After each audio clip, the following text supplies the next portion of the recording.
Red notice एक action comedy film है। इस मूवी में हम देखते हैं कि 2000 साल पहले एक जिद्दी रोमन जनरल जिसका नाम मार्कस एंटोनियस था, वो इजिप्ट की रानी क्लियोपैट्रा के प्यार में दीवाना था। वो दोनों एक दूसरे से दूर नहीं रह सकते थे, इसीलिए उन्होंने अपनी जान दे दी। अपनी शादी के दिन मार्कस एंटोनियस ने अपने प्यार का सबूत देते हुए क्लियोपैट्रा को रत्नों से जड़े 3 अंडे दिए। हर अंडा अपने आप में बेमिसाल था। सदियों तक इन अंडों को कहानी का एक हिस्सा माना गया, एक अफवाह माना गया। लेकिन 1907 का वो दिन जब कायरो के बाहरी इलाके में एक किसान को 3 में से 2 अंडे जमीन में दफन मिले। कुछ लोगों का मानना है कि वो तीसरा अंडा कभी नहीं मिला और कुछ लोगों के हिसाब से वो मिलते ही खो गया और हमेशा के लिए गायब हो गया। इस घटना के बाद सबके जहन में बस एक सवाल है कि आखिर वो तीसरा अंडा कहाँ गायब हो गया, और उससे भी बड़ी बात, क्या हम लोग कभी उन तीनों अंडों को एक साथ देख पाएंगे? तो चलिए जानते हैं। क्लियोपैट्रा का पहला अंडा रोम के world famous national museum of castle Sant Angelo में है, जो आम जनता के देखने के लिए रखा हुआ है। दूसरे अंडे को नीलामी में बेच दिया गया और तीसरे अंडे की खोज अभी भी जारी है। तो मूवी में अब 2021 का समय चल रहा है, जहां स्पेशल एजेंट जॉन हार्टली, जो कि FBI का बिहेवियरल एनालिस्ट है, उसे 41 घंटे पहले एक खुफिया जानकारी मिलती है कि दुनिया का most wanted art thief Nolan booth आज सेंट एंजेलो म्यूजियम से क्लियोपैट्रा का पहला अंडा चुराने वाला है। इसीलिए हार्टली पूरी इंटरपोल और इंटरपोल के एजेंट उर्वशी दास को असिस्ट करता है और उनके साथ सेंट एंजेलो के म्यूजियम आता है। वहाँ पहुँच के उर्वशी दास म्यूजियम के डायरेक्टर से विजिटर्स को बाहर निकालने को कहती है और एंट्री और एग्जिट पॉइंट सील करने को कहती है। हार्टली को डर रहता है कि कहीं अंडा पहले से ही ना चोरी हो गया हो, पर जब वो म्यूजियम में पहुंचता है तो अंडा वहीं मौजूद रहता है। पर उस अंडे को देखकर हार्टली को शक होता है। फिर हार्टली डायरेक्टर से थर्मल सेंसर मांगता है और उस अंडे को स्कैन करने लगता है और वो देखता है कि सेंसर में अंडे का कलर ब्लू है। तो वो सबसे कहता है कि क्लियोपैट्रा के अंडे पे 18 कैरेट के गोल्ड की परत है, तो उसे रूम की हीट को रिफ्लेक्ट करना चाहिए और उसे रेड कलर दिखना चाहिए, ना कि ब्लू। हार्टली एक छोटे बच्चे का सोडा ड्रिंक लेके उसे अंडे पे गिराता है, जिसकी वजह से अंडा पिघल जाता है, क्योंकि वो अंडा नकली होता है और अंडा पहले ही चोरी करके उसे नकली अंडे से रिप्लेस कर दिया गया होता है। वो लोग इंस्टेंट एक्शन लेते हैं और सारे दरवाजे सील करने लगते हैं। तब तक नोलन बूथ वहाँ से निकल के भागने लगता है। सब उसका बहुत पीछा करते हैं। हार्टली और बूथ में खूब चोर पुलिस होता है, पर बूथ किसी तरह मैनेज करके वहाँ से अंडा लेकर अपने घर बाली भाग जाता है। जब अगले दिन वो अपने घर में घुसता है तो देखता है कि हार्टली पहले से ही वहाँ पूरे इंटरपोल के साथ पहुँचा होता है। फिर इंस्पेक्टर दास उसे वो अंडा ले लेती है और कहती है कि वो अब बहुत सड़े जगह जाएगा, पर बूथ कहता है कि वो वहाँ से भी भाग जाएगा। जिसपे हार्टली उससे कहता है कि वो उसके बारे में 2014 से स्टडी कर रहा है, जब उसने विलियम स्ट्रेंज की रेड हैट वाली पेंटिंग चुराई थी। पर बूथ मना कर देता है कि वो पेंटिंग उसने नहीं चुराई, पर वो पेंटिंग उसके ही घर में रहती है, जिसपे बूथ सहम के कहता है कि वो उसने ऑनलाइन खरीदी थी। फिर हार्टली बूथ को कहता है कि वो उसके बारे में बहुत कुछ जानता है, जैसे कि वो अपने माँ बाप का इकलौता बच्चा है, उसके पापा स्विस पुलिस में हैं और मम्मी अमेरिकन प्रोफेसर है। चोरी उसने 6-7 की उम्र से ही शुरू कर दी थी और वो चोरी बस उन्हीं चीजों का करता है जिससे उसका नाम रोशन हो। उसे पैसों से कोई प्यार नहीं, वो हमेशा से नंबर 1 आर्ट थीफ रहना चाहता है।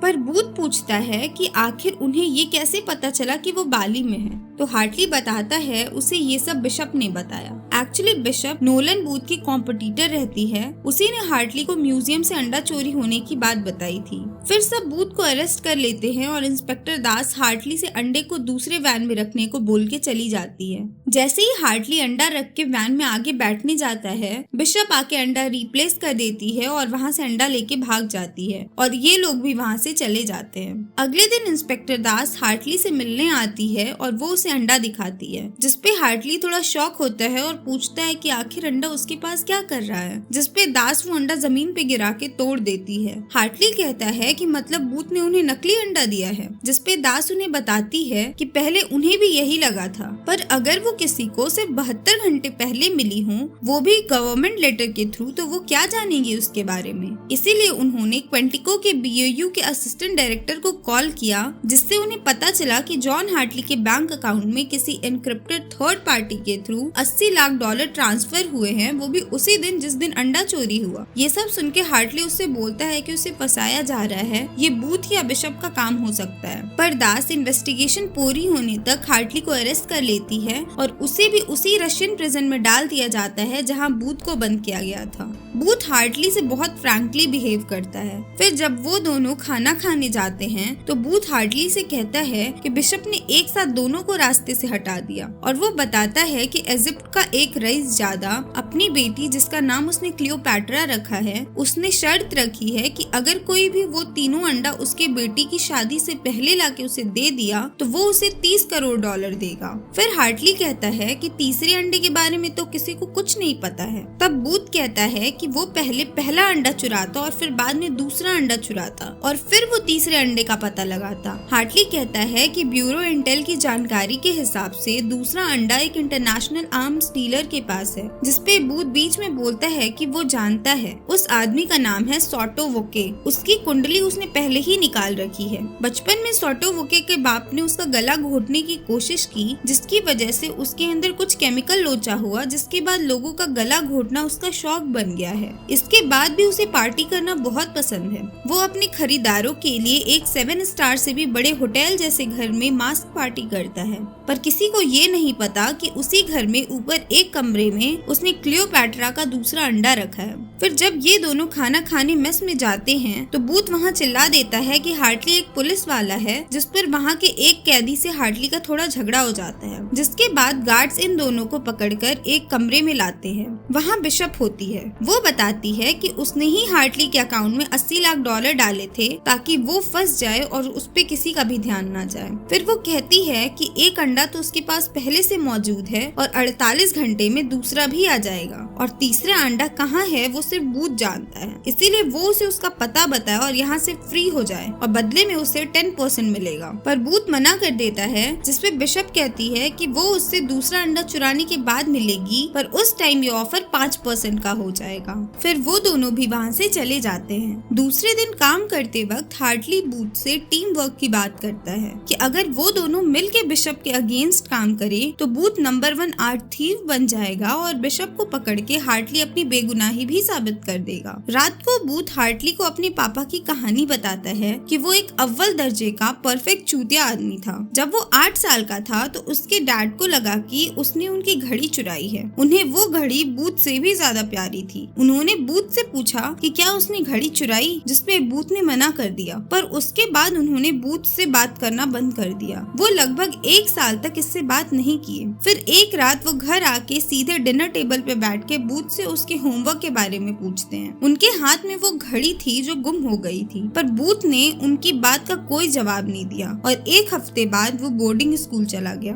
फिर वो दोनों जेल से भागने का प्लान बनाते हैं। बूथ पहले साबुन को नाइट्रिक एसिड में डाल के ब्लास्ट कराता है। फिर जब हर जगह भगदड़ मच जाती है तो वो गार्ड से बचाकर वहीं पर खड़े एक हेलीकॉप्टर से भागने में कामयाब हो जाता है। बूथ हार्टली को दूसरा अंडा चुराने की प्लानिंग बताता है। उस प्लान में उन्हें सिर्फ 2 चीजों की जरूरत होती है, एक सोटे की फिंगरप्रिंट और दूसरा उसके फोन की, क्योंकि वॉल्ट का पासवर्ड वॉके के फोन में ही आता है और फोन सिर्फ उसके फिंगरप्रिंट से ही खुल सकता है। और दूसरे दिन वो वैलेंसिया पहुंचते हैं जहां पार्टी हो रही होती है। पार्टी में हार्टली गेस्ट बना होता है और बूथ एक स्टाफ। हार्टली को वहाँ बिशप दिख जाती है जो कि रेड ड्रेस में काफी खूबसूरत लग रही होती है। फिर हार्टली बिशप के साथ डांस करता है। ये सब देख के सोटो वोके को अच्छा नहीं लगता और वो बिशप के साथ डांस करने आ जाता है। हार्टली जाते वक्त सोटे का फोन उड़ा लेता है। इधर बूथ सोटे का वाइन ग्लास ले लेता है जिसपे उसकी फिंगरप्रिंट होती है और वो दोनों वॉल्ट की तरफ जाने लगते हैं। किसी तरह बचा के ये वॉल्ट तक पहुँचते हैं और पिन डाल के वॉल्ट को खोल देते हैं और जैसे ही वो उस रूम में पहुँचते हैं वहाँ बिशप पहले ही पहुँच गई होती है। हार्टली उसे अरेस्ट करना चाहता है, पर बिशप अपना रूप बदल के उनसे खूब लड़ती है और उन दोनों को ढेर कर देती है और दोनों को हैंडकफ कर देती है। तभी वहाँ सोटे पहुँच जाता है और बूथ और हार्टली सोटो से कहते हैं कि वो ऑलरेडी घुटनों पे हैं, अंडा तो बिशप ने चुराया है, इसीलिए वो उसे सजा दे। फिर सोटो बिशप के पास जाता है और बिशप कहती है कि उसे सोटो के साथ बिजनेस करके बहुत अच्छा लगा, उसे पता था कि ये दोनों जरूर आएंगे। फिर सोटो के आदमी उन दोनों को अरेस्ट कर लेते हैं। फिर वहाँ बिशप आती है और उन दोनों को बताती है कि उसने सॉटो को डील बताई है, वो अब उसका बिजनेस पार्टनर है और बूथ जब तक तीसरे अंडे का पता नहीं बताएगा तब तक वो हार्टली को शॉक थेरेपी देगी।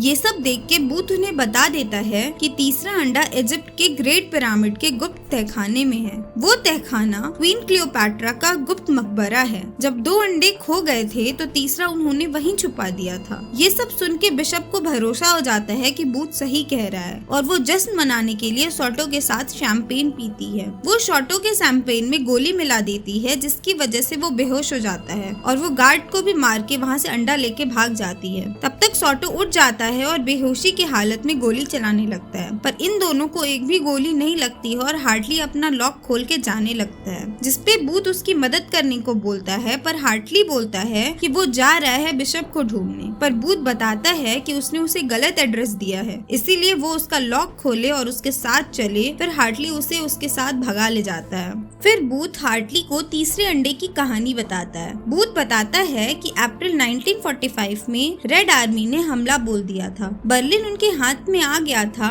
नाजीज का खेल खत्म हो चुका था। तभी एक खुफिया बंदा जिसका नाम था रुडोल्फ जेइक, वो हिटलर का आर्ट एंड एंटिकिटीज डीलर था। वो एक लौता बंदा था जिसने क्लियोपैट्रा के तीसरे अंडे को छुआ था। वो स्टीमर शिप लेके जर्मनी से अर्जेंटीना जाने के लिए निकला। शिप के डॉक्यूमेंट से पता चला कि वो सिर्फ एक सूटकेस और 5 टन भारी 16 कार्गो कंटेनर्स लेके निकला था, जिसमें सिर्फ मशीन पार्ट्स थे। 70 साल लग गए लोगों को ये पता करने में कि कोई अपने मालिक को छोड़ के इतना सारा सामान लेके 7 समंदर पार क्यों जाएगा। उसी खोजबीन में बूथ के डैड भी लगे हुए थे। वो नई नई चीजें खरीदा करते थे। इसी तरह एक दिन उन्होंने एक घड़ी खरीदी। वो रुडोल्फ जेइक की घड़ी थी, वही घड़ी जिसे वो बूथ से भी ज्यादा चाहते थे। इसीलिए एक बार बूथ गुस्से में वो घड़ी तोड़ देता है, पर जब बूथ घड़ी को ध्यान से देखता है तो उसे पता चलता है कि उस घड़ी में ही तीसरे अंडे का पता लिखा है। फिर वो दोनों अर्जेंटीना के उस लोकेशन पे पहुंच जाते हैं। वहाँ हार्टली को कुछ नहीं दिखता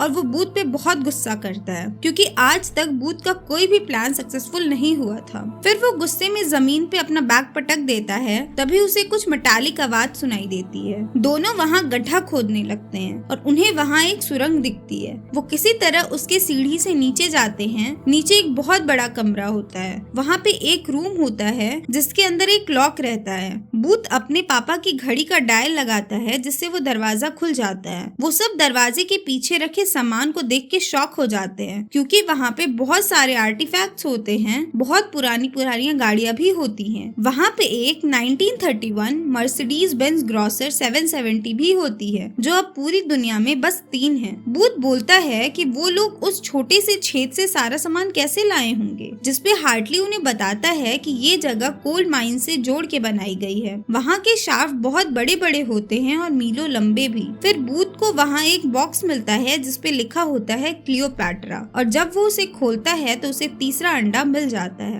तब तक वहाँ फिर से बिशप आ जाती है। वो उन दोनों पर बंदूक तान देती है और कहती है कि उन्हें क्या लगा कि वो उनके बोलने पे इजिप्ट जाएगी, और वो बूथ से अंडा मांगती है। जैसे ही बूथ उसे अंडा देने जाता है तब तक वहाँ इंटरपोल भी आ जाती है और उन सब के बीच खूब फायरिंग होती है। वो लोग नाजीज का भी हथियार यूज करते हैं और सब लोग नाजीज की गाड़ियों से कोल माइंस में भागने लगते हैं। कुछ देर बाद जब कोल माइंस का रास्ता खत्म हो जाता है तो बूथ, बिशप और हार्टली कार के साथ नीचे एक वाटरफॉल में गिर जाते हैं। फिर तीनों बारी बारी पानी से बाहर आते हैं। फिर बूथ बिशप से कहता है कि कोई बात नहीं, भले ही बिशप के पास 2 अंडे हैं, पर लास्ट अंडा उसने खोजा, इसीलिए अब वो नंबर 1 आर्ट थीफ है और अब बिशप जेल का खाना खाएगी। और फिर हार्टली बिशप को हथकड़ी पहनाने जाता है, पर वो उसके पास पहुँच के उसे हथकड़ी पहनाने की बजाय उसे किस कर लेता है। बूथ तो ये सब देख के एकदम शॉक हो जाता है। उसे पता चल जाता है कि हार्टली कोई FBI का एजेंट नहीं है, वो हमेशा से बिशप का पार्टनर रहा है। तभी बिशप को हर लोकेशन इतनी आसानी से पता चल जाता था।